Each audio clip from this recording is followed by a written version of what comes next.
Do you know if Poland has any coronavirus victims? Shit, I don't know. Yeah, probably not. Alcohol runs in our veins. It's part of our fucking heritage. Yeah, welcome to the Rendezvous podcast. It's just me and Jacek this week. Holy shit. You know, I guess the most important commodity when all things go to hell is toilet paper. Apparently. Can't find that shit anywhere nowadays. Fucking can't get toilet paper within 400 miles of Wyoming. Yeah. Did you just cough? It's a Pinners. It's a Pinners. Okay. Well, we might not be here in a couple weeks. We'll see if Carter can keep it going. That's alright. Can't all live till we're 30. Yeah. It'd be like that sometimes. It'd be... Anyways. So, this week, it's just me and Jacek. We're talking about shed hunting. Carter's down in Laramie getting hammered or something. Zach's studying. Yeah. I'm finally off work. Yeah, and I finally get to see Jacek in person. Started my spring break. That's how I'd like to start mine too. But here we are. In recording night in Davis's basement. Fairly nice place. A lot of fond memories down here of getting hammered. Yeah, where's the beanbag? It's in the other room. Oh, okay. Yeah. Just making sure. My mom wants to get rid of it. Well, if she wants to get rid of it, I'll take it so I can just hold on to it for you until you can get a house or something. Yeah. Okay. Be a 30-year-old sitting in my living room on the beanbag couch. I come in and I remember that beanbag couch. Yeah.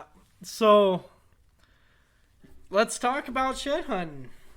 Okay. Well, have you gone yet? Well, yeah, you've gone. How many times have you gone?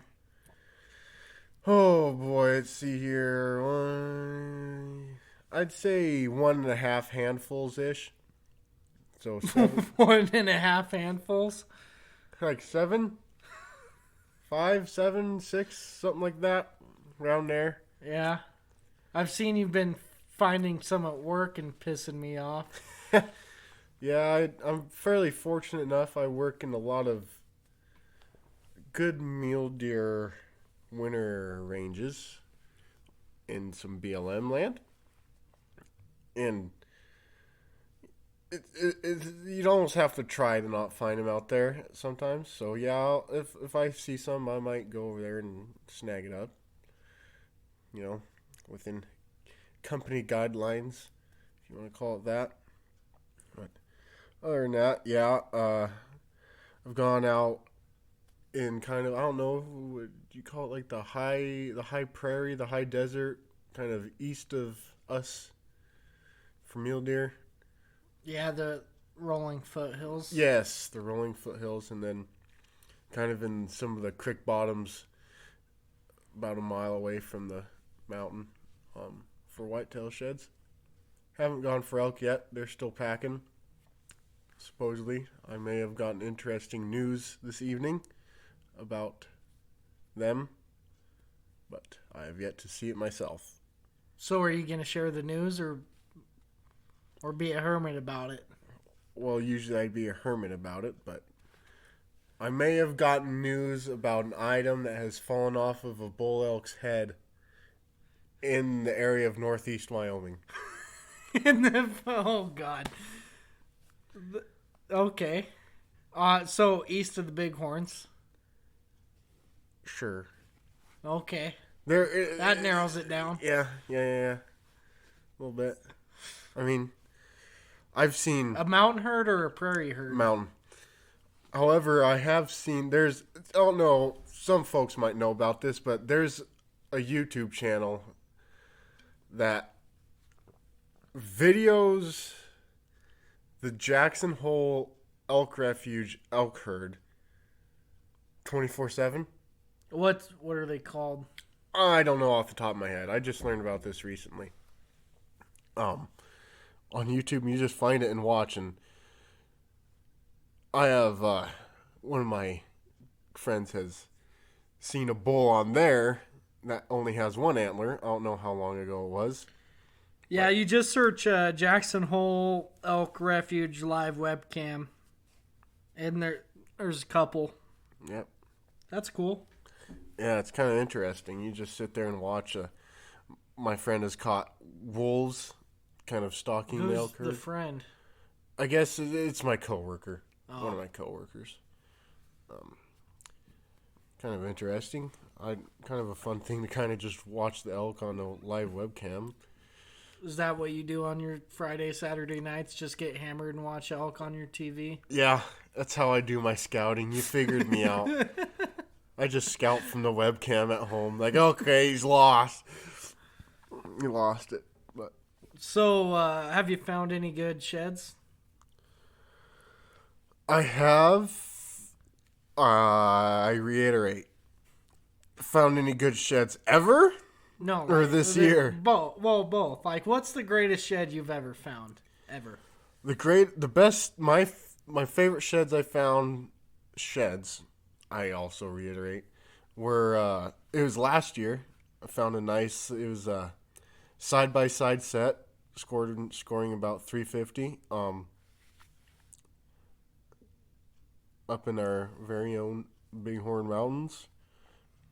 It just something about, I mean, I personally think every shed is great because it's like an addiction to me. It's just I'm like a little kid. Were these sheds that you're talking about as good as the ones we found above Eaton's? See, a couple of years ago. No, but that technically weren't sheds. Remember, it was off the deadhead, so I'm not counting Didn't those. stop us from for hacking them off with my hatchet. Yeah. Those are that set off of that deadhead is definitely the biggest antlers I've ever personally found. What'd you end up doing with those? Kept them, still have them. But at one point you were gonna try to put them on a skull or something, weren't you? Yeah, that's still in the back of my mind. It's just that I just need to find the skull, and then have a taxidermist mount them on that skull for me. I'm not in a hurry to do that right now, though, I suppose. So what's the best sheds you've found this year? Best sheds I found this year. I found a very nice mule deer shed, a couple years old, maybe 3 years old, just a single. I glassed it up from about 2 miles, like half a mile away, and I knew right off it was going to be nice because it was kind of, I guess the forks were up with the base pointed towards me is how I saw it. If you could imagine holding your arm straight out and creating an eagle claw, that's how it was looking at me. Yeah. Shattering State Eagles, baby, claw. Yep. And well, that's a good antler, so I went over there and got it, and I think it's probably like 160, mid 160s inch single mule deer shed, which is a keeper in my book. I don't find very many of those. That's about it so far. Hoping to find I'll be happy if I find a nice big elk set this year and be able to keep. That's always my goal, is to find one keeper elk set in a year. And I've accomplished that goal every year so far. I've shed hunted pretty religiously. Have you trained your dog yet? Working on it. He is in the house, in the yard. He's pretty damn good. I'll give it to him. But the moment you don't want to build his confidence too much. You got a big ego. Yeah, and he's just so wound up, tired, and a doornail. You get him, once you get him out of the yard and actually kind of like, I live on a creek bottom. I'll take him down the creek bottom, the sheds I've hidden, and there's just so much going on in that freaking. He's in that crackhead mind of his, and in his nose. There's so many sticks, and he just loves sticks, so he always picks up the sticks. Like, okay, That's not the right thing, but we're getting somewhere. We're getting somewhere for him. He's still a young pup. Does he at least know to bring you the stick and set it down, or? Yes, I can. He knows commands perfectly when it comes to that. That's good. He's a smart dog. I'll give him that. Just needs to be trained correctly. So when we tried to record this episode the first time, it turned into a complete shit show. Mm-hmm. And you were way bad. Yeah, not good at all. We were probably 3/4, almost all the way done with it, and we had to scrap it. Yeah. Waste of a half an hour. Damn internet. Damn arts internet. Probably the coronavirus. Coronavirus was fucking with us. So when we were doing that, you were telling the science of antlers and sheds and whatnot. That's want to right. run through that again? Yeah, I'll try to go back in my brain, and my brain being the notes I kept in my phone. So, how was I putting it last time? Because it's hard to tell with all the shit going on. Yeah. I suppose I'll start out with what an antler is kind of made out of. Like, as far as the basic minerals. The two main minerals in an antler is calcium and phosphorus. Obviously, there's going to be a lot of other minerals, iron, aluminum, probably magnesium, manganese, all sorts of other crap. But I know the two major ones are calcium, phosphorus. Kind of reminds almost like as if like a tooth maybe, because I know teeth are bones. Obviously, bones. It's all an antler really is a bone. Yeah. So that's why I guess you see an antler on an animal and it's brown. They don't come out that way. They come out white, and they just rub them in the dirt and on sap, and then back in the dirt, and just get shit stuck to them to make them brown, or black or whatever color they happen to rub their antlers on. So when they're shedding during the rut and rubbing on trees, those are brown, or those are white. Let me get back to it. Right as they shed their velvet, you'll see. I have pictures on game cameras. Their antlers are white when they shed their antlers. Shed their velvet. Yep. White as snow, and then it only takes them about a day or two from the turn them brown. I think I like the brown better. I definitely do. Seeing a white elk. Seeing an elk with white antlers is kind of throws you off. That's why elk in our mountains here have some pretty dark antlers. We have a lot of burned areas, like a bull that will rut in burned timber will have pitch black antlers. Then you have a bull down in kind of the southwest area of our state will be pretty much still almost white to very light tan, just because they rub their antlers on sagebrush. Yeah. That's all they have. Not much changes. It's interesting, I find. But back to what they're made out of and how they happen. In simplistic forms, I'm not a scientist. I'm just a simple old methane worker that likes stuff like this. They start out male moose, male deer, male elk, I believe caribou, kind of like that ungulate family of animals. They have something called pedicles on the top of their heads. If you ever see a skull from a male ungulate, you'll notice they have two like tree trunk looking things coming out of their heads. That is a pedicle. That's where the antler grows out of. My foot's going numb. And so how it starts is I'm not sure exactly how it starts. My guess is on that pedicle, you'll have that base layer of cells called the antlerogenic periosteel cells. Antlerogenic periosteel cells, yes. Which is what, it's that thin membrane of very, very hard cells between the pedicle and the antlers itself. It must start there, and then, and then out of those cells, you get testosterone, you get hormones, you get minerals, you get, what else helps you grow bigger? Steroids, Proteins, some amino acids, steroids, yeah, amino acids, all that good stuff. It takes a lot of energy to grow those so things. they're basically like stem cells. That's exactly what they are. Stem cells. Yeah. That's exactly what those cells are. That's kind of like, it's kind of the glue that holds the antler onto the pedicle.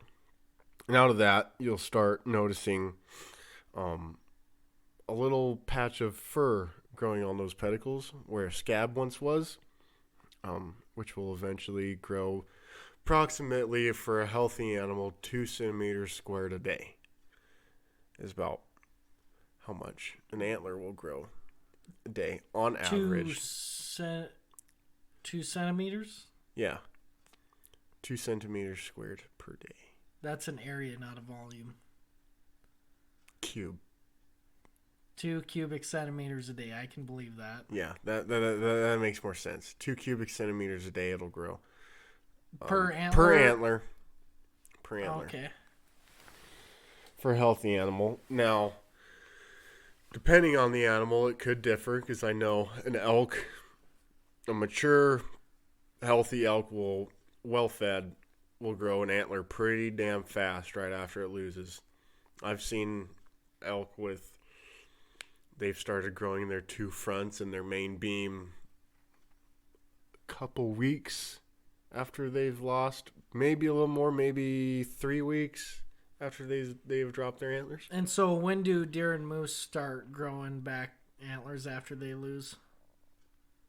Late spring. Like comparative when they drop it? Oh, comparatively to when they drop it, whitetail and moose, a few months. Mule deer, a couple months, month and a half. You'll start noticing. And then elk is pretty elk fast. is way fast. I don't know. It's insane. What about jackalope? Jackalope, it's overnight. Okay. Yeah. And depending on the amount of whiskey you give them. Yeah.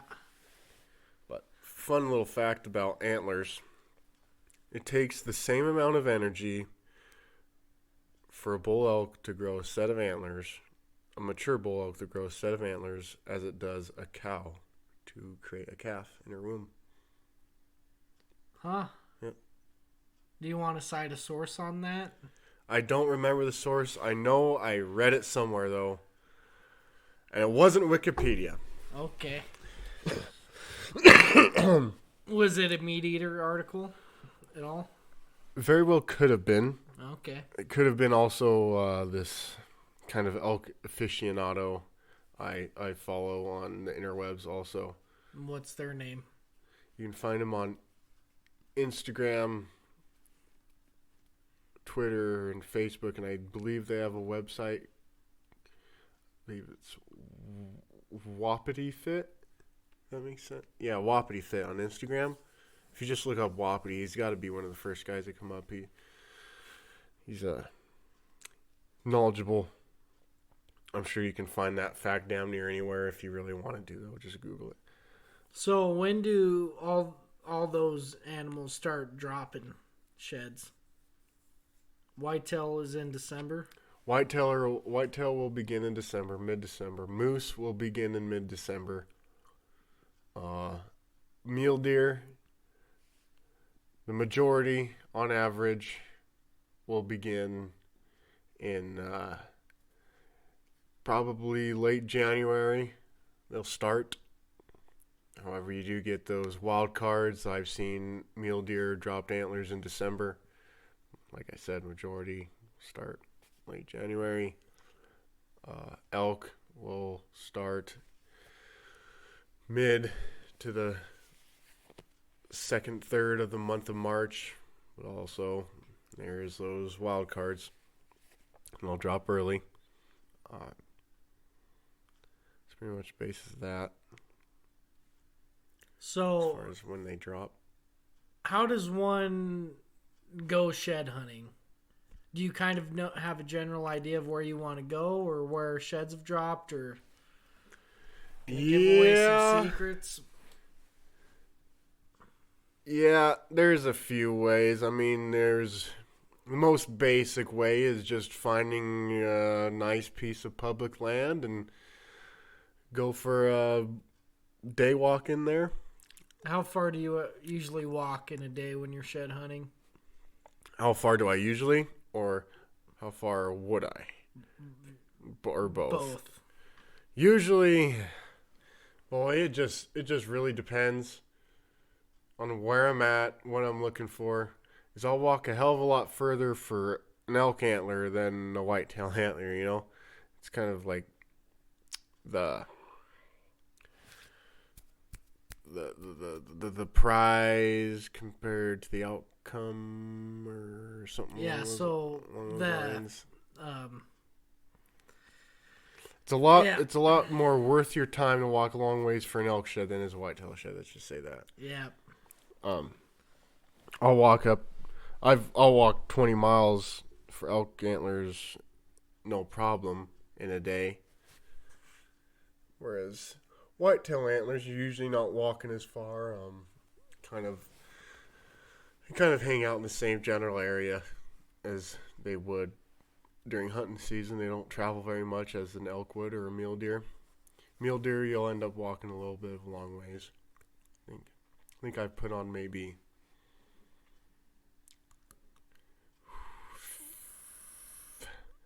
15 miles so far this year for mule deer alone, and that's split up between a few different trips. And so, do you scout herds? That's the next way, other than walking in blind.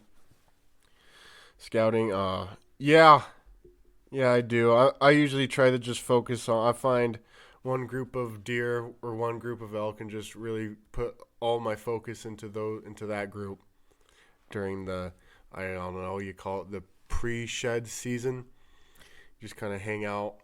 It's a lot similar to hunting. You just watch them from a long ways away and kind of try to pattern them out as best as you can, and stay consistent on watching them, because odds are, if you're gonna be like that,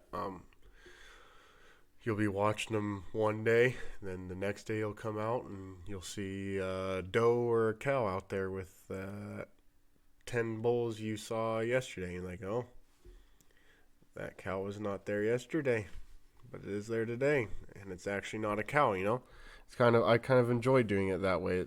It leads to a lot of anticipation and I guess excitement, because you never know what you're gonna. It's always something might be new the next day you go.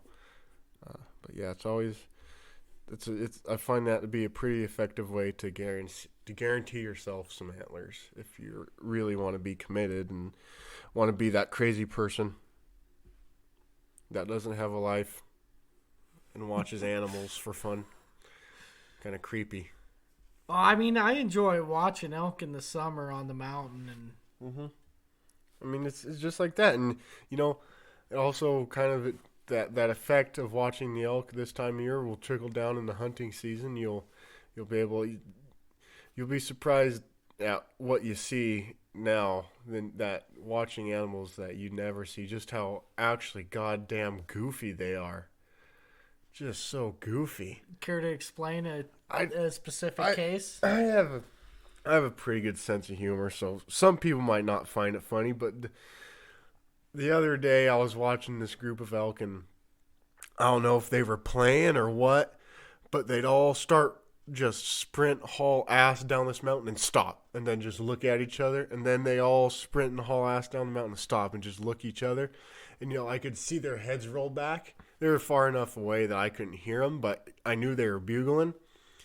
And they just start bugling like crazy, and it's like, they're out there having fun, living a life, and it makes me chuckle and put a smile on my face when I see animals like that just out there being goofballs, Yeah. So, do you care to talk about the Game and Fish decision to not allow the jump into the fence like we used to do to go shed hunting? So basically, I've only shed hunted with Jacek. Only person I've ever gone shed hunting with. I've never gone by myself. And he got me into shed hunting because every year we would go to an area just north of Buffalo, Wyoming called Bud Love Habitat Management Area. And when they open up those habitat management areas, they open them up in May so the elk can winter on these areas where there's plenty of grass, plenty of winter feed. There's no human pressure on them, so it really helps them make it through the winter nice and easy for them. And so that's usually where they drop a lot of antlers. And so when they open these areas up, they open them up right at midnight on like May 15th, for example. And Jacek and I would go jump the fence because it's technically open, and we'd be walking around with our heads up our ass and flashlights pointing every which direction trying to find sheds. And really, you had to be kind of lucky, I think, to shine a flashlight on a shed in grass and see it. Very lucky. Yeah, it was fun though. I mean, you walk around. It. You walk around for 3 hours shining flashlights everywhere. Every once in a while, you see some eyeballs behind some bushes, and you don't know if that's a deer, an antelope, or maybe a mountain lion waiting to fucking kill you. And so you just keep walking, and maybe you get a little tired. It gets cold, so you patch up next to a tree. Try to sleep for a couple hours, maybe get hypothermia, maybe don't. Watch the sunrise, wake you up, and keep walking. And sunrise is usually up by 4 or 5, and so... By then, yeah. And so you got a couple hours a head start before they open the actual gates and let all the... Motorized four-wheelers and stuff in, and so you got a couple hours head start of light to find the sheds, and... So that's always been fun. But last year, the Game and Fish did away with that. Do you want to talk about that a little bit? Yeah, they did away with it. They went from allowing people in at midnight to no more of that. Gates open in the morning at daylight, 8 a.m. to be exact, for everybody. So when there's no more people walking. It's all four-wheelers, motorized people hauling ass up the damn mountain, down the trailhead, down the trail. People in full-size pickups going down the road. It kind of put a damper on the situation for me. Davis didn't even go last year. I went alone, and just because of, if you got sheds won't find themselves, and decided I'd go and try to find some light in this shithole of a situation. You found a couple, didn't you? No, I did not find a couple. I found that deadhead. Oh. In Kearns, yep. Yeah. Found another pretty good deadhead. A deadhead, for those of you who don't know, is a winter kill. Just an old bull that couldn't make it through the winter, just died. In this case, that's what it was, yeah. I mean, looking at he still had his ivories ground down to the gums almost. Terrible way to die. Starve to death. Nature. Yeah. Starved to death and probably got his ass eaten out by coyotes while alive. be honest. And all you fuckers are worried about the coronavirus. Yeah. Soft. You got animals getting their asses eaten out alive. That's not part of this podcast anyway. But, yeah, they started opening them up to everybody at 8 o'clock. No more midnight raids. I guess they found it a safety hazard, perhaps, maybe. I don't know. I think it's more dangerous now with 50 people all on four-wheelers screaming to pick up sheds down a shitty trail. When it was only maybe 20 or 25, kind of cut in half now back then. The rest of the more ambitious people would go in at midnight and walk. But so not my choice. The Game and Fish also, to make sure you don't jump the fence a week or two early and go pick up all the sheds, the Game and Fish actually goes in there a little bit early and chips some antlers.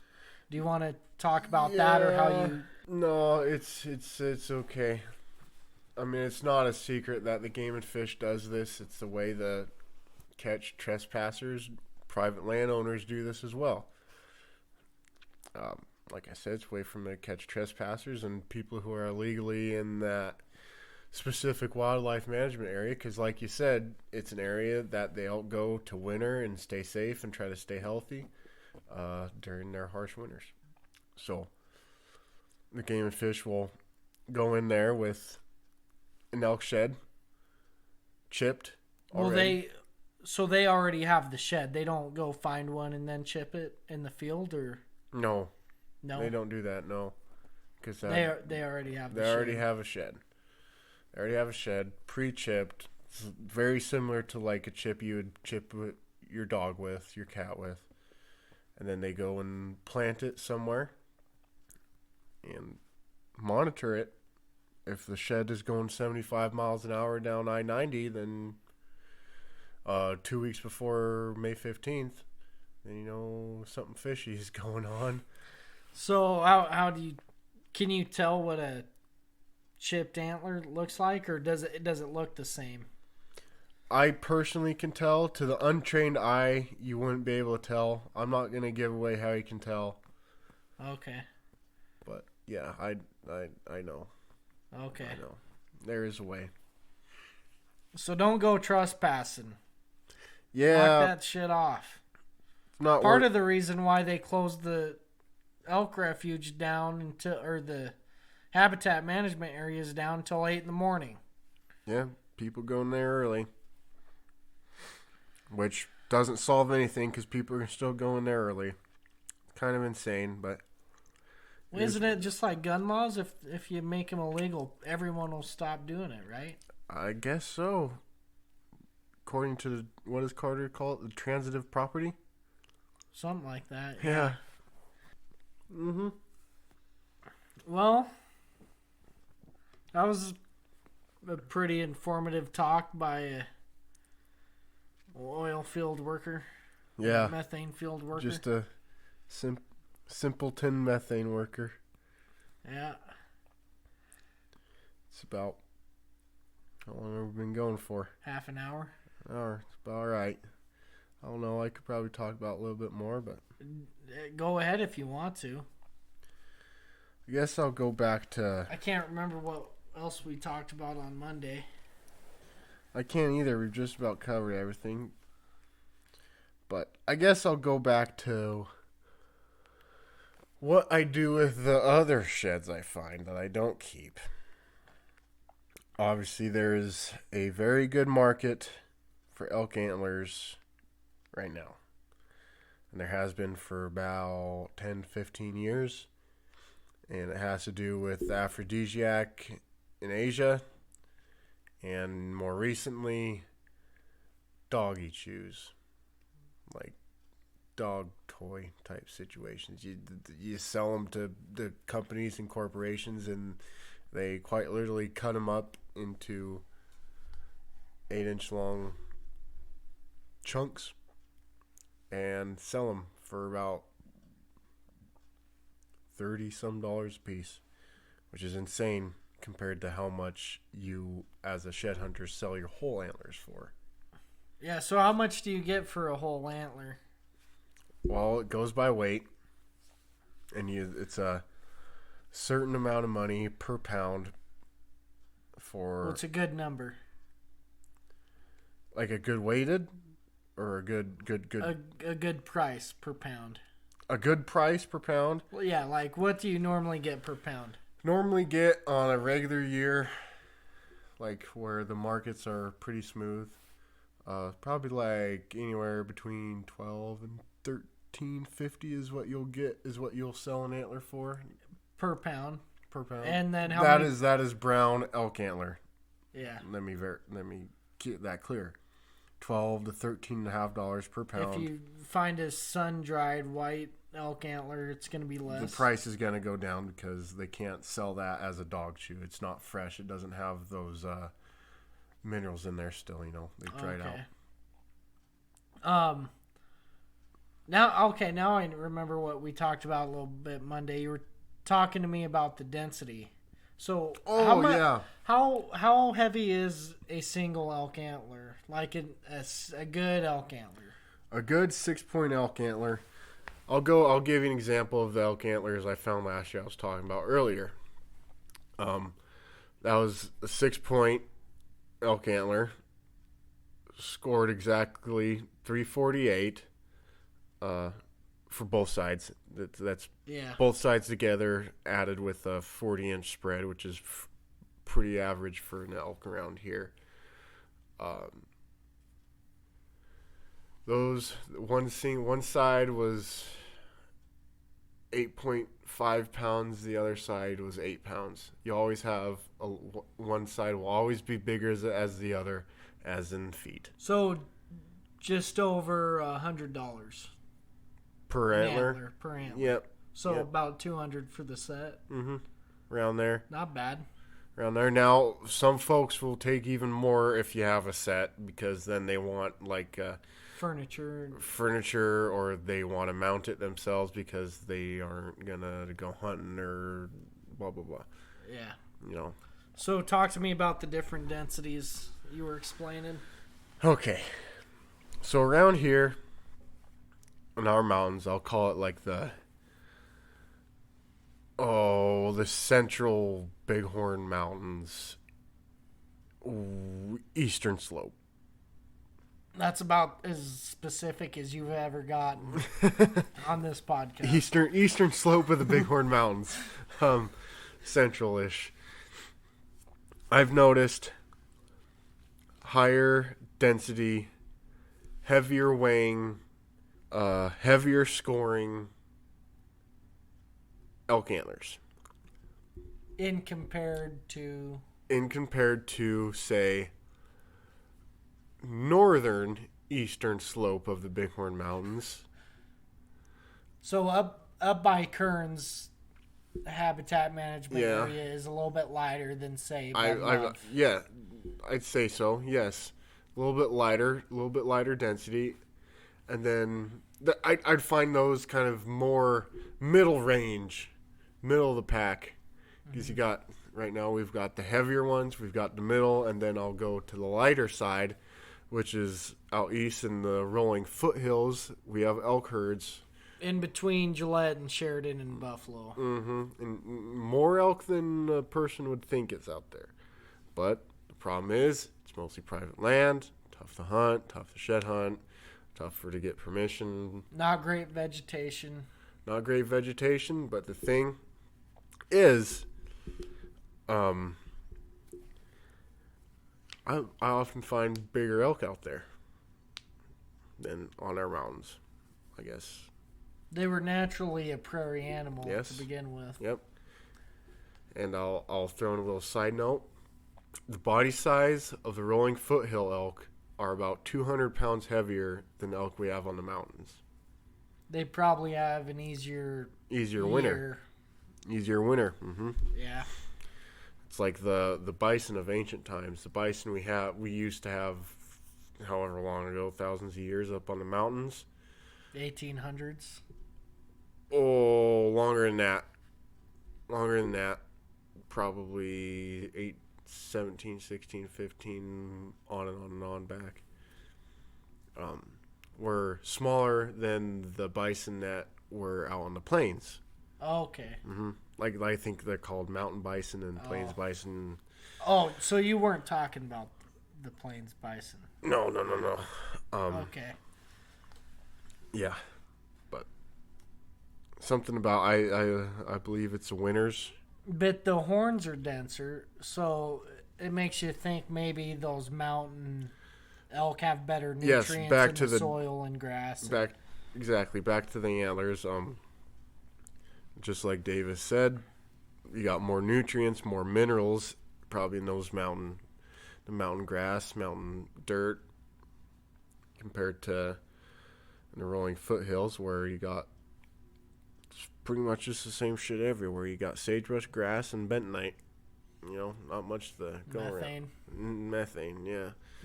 Not much to really supplement those antlers, which is why they're lighter in weight, more spindly in their shapes, their designs. And say that again. Spindly. Spindly. What does that mean?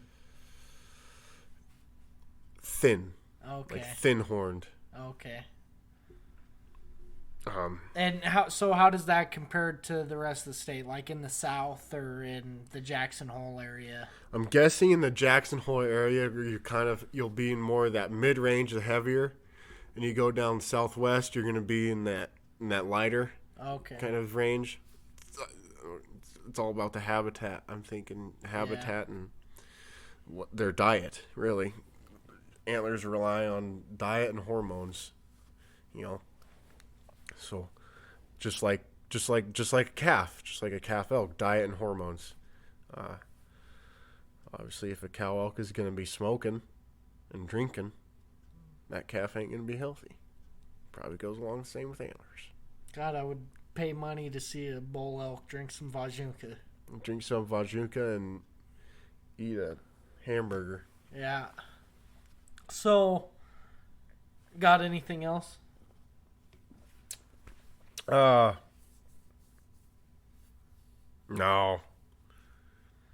Closing thoughts? Get out there and enjoy this great weather we're having. Just not around here. Has it been shitty weather in Sheridan? Just got shitty last night. Okay. And I'm hoping it smooths out over the weekend so I can get back out there and look for some sheds. So, you were telling, this will be my closing thought, I guess. You were telling me Monday the antelope lose their... Yes. What the fuck do they lose? Their sheath. Their horn. That's the black part of the horn. Yes. It's technically a horn. But an antelope horn is not made out of the same material as any other horn in the world. It's not the same as like a bighorn sheep. It's not the same as a buffalo. It's different. Where you'll see a bighorn sheep. It's kind of made out of... Well, it's made out of the same material your fingernails are made out of. I don't know what that shit is, but obviously their horns are a hell of a lot denser than our fingernails and thicker, whereas an antelope is made out of hair. And they lose that every year. Yeah. What time of year do they lose that? December. They'll pop off in December, and then they'll grow back the next set, starting right away. And can you, like, when they drop off, can you pick that up, or is it just a pile of hair? Oh, you can pick them up. It's like they're solid. They degrade pretty quickly. Do you keep them, or can you sell them? Or? I'm sure you could sell them, but not for shit. I don't. Have you ever picked up any? I found a few, but they're all in pretty shitty shape. I found one last year that was in perfect shape that I picked up and kept just because I haven't ever found one. Turn it into a drinking horn. No kidding. That'd be kind of neat. It tastes like god-awful shit. You can wash it. Oh, God. Ugh. Just hair of the antelope in your mouth. Mm. Be a mountain man. I pussy. guess so. But I guess it's a pretty bloody ordeal when those things pop off, too. Because if you... I imagine it's a bunch of hair. Well, it's hair and, like, hair encased around a bone. Because if you've ever seen an antelope skull, they don't have little tree trunks. They have, like, spikes coming out of their head that those horns grow off of. Like three. Well, and inch it'd be spikes. the same as an elk or deer losing the velvet. Just a bloody fucking Yeah, mess. yeah, pretty similar. Yeah, actually. Bloody mess. Yeah, so I think that'll do her I suppose so. for this episode of the Rendezvous. Very informational. little bit more laid back and calm. I enjoyed this one. Yeah. A lot of information. I probably missed a few things. Maybe a couple things were incorrect, but I'm pretty confident in my facts. Yeah. I think it's good knowledge. Get out there, enjoy the spring weather that's coming up, and go look for some sheds. Maybe make a couple $100 on a Saturday. While you're getting exercise, that's another bonus. Yeah, bonus. Unless you're a four-wheel driver. So, enjoy your St. Patty's Day coming up Tuesday. Get fucking hammered. Drink some Rolling Rock, some green beer. There you go. And Not any Corona, though. yeah, fuck Coronas and the coronavirus. Hoard your toilet paper. That's a commodity. And good luck to you. Hopefully we don't lose any listeners to the virus. See you next time on The Rendezvous.